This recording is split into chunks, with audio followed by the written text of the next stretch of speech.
Hey, what's up, guys? Meteorologist Doug Hetty. It's YouTube Wednesday, so we're rolling through the week. It's hot, it's humid.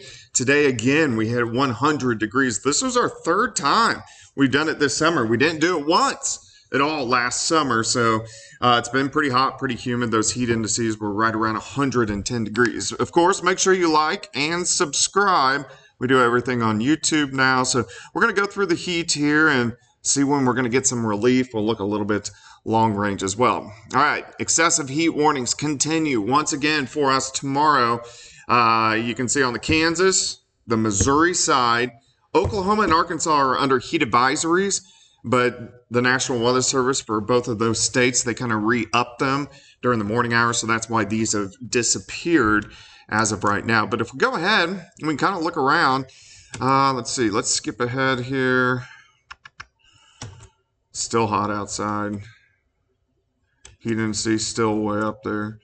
All right, we're dry, of course, but we actually got thunderstorms out to our west, and these are out across central Kansas, and they're mainly going to affect northeastern parts of Kansas. But a pretty good cluster.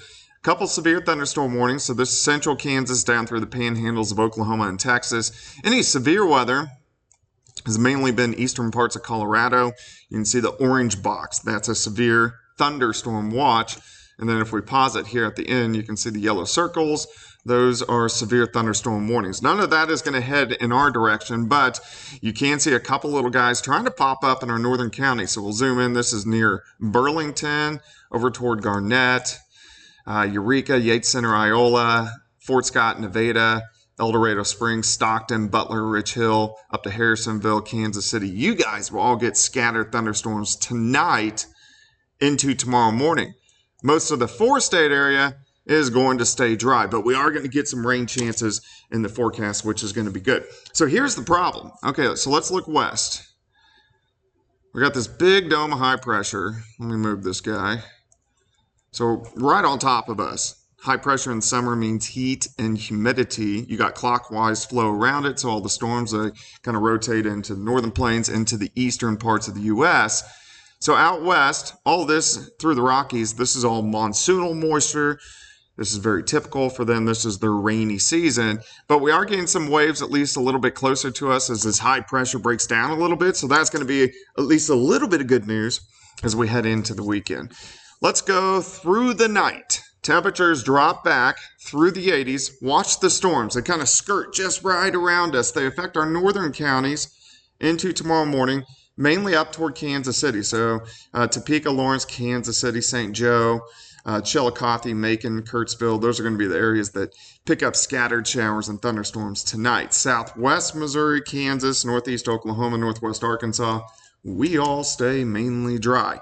These scattered storms will affect northern counties tomorrow morning. We'll have partly cloudy skies, and then look at the temps heating up again, maybe even a little bit hotter than what we actually saw today. So here's the three-part planner. This is for Joplin.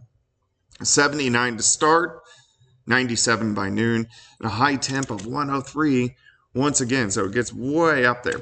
All right, as we go into tomorrow night, our temperatures, they drop back through the 80s. Look at the scattered thunderstorms trying to pop up across the region. So we have a better chance to get some thunderstorms a little farther south tomorrow night into Friday morning. Again, these are still going to be very hit and miss, but we are going to get a few out there. Let's go into Friday. We do it again, near 100 degrees, but here's the good news. A cold front slides in, so this means lower humidity by the time we head into the weekend. So it's still going to be hot over the weekend, but the humidity is going to be lower. Heat indices for us tomorrow approaching 110 once again. Let's go down the road. Let's take a look.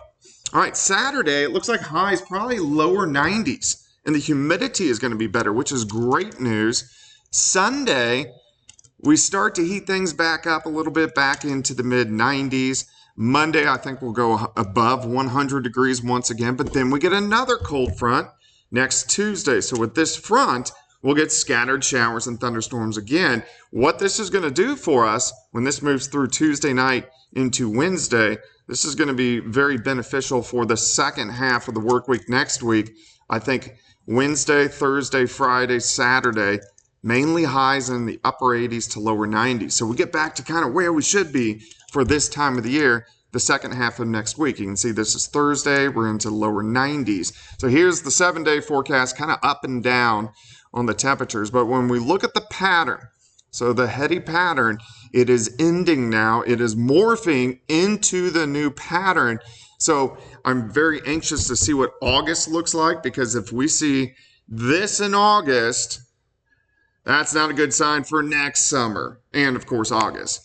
But I don't think that's going to happen. We're still going to have a La Nina influence to the pattern as we go into the next pattern, but it doesn't look like La Nina is going to be as strong. So we're going to be talking a lot about that as we get into the next month or so. Actually, Friday morning I leave. I'm out of here for 9 days. I go to Mexico. I may completely disassociate from weather for about 9 days. We'll see. If something big happens here, I'll pop on and we can sit on the beach and have some drinks and talk weather. All right, guys, I hope you have a great night and a great Thursday. We'll chat tomorrow.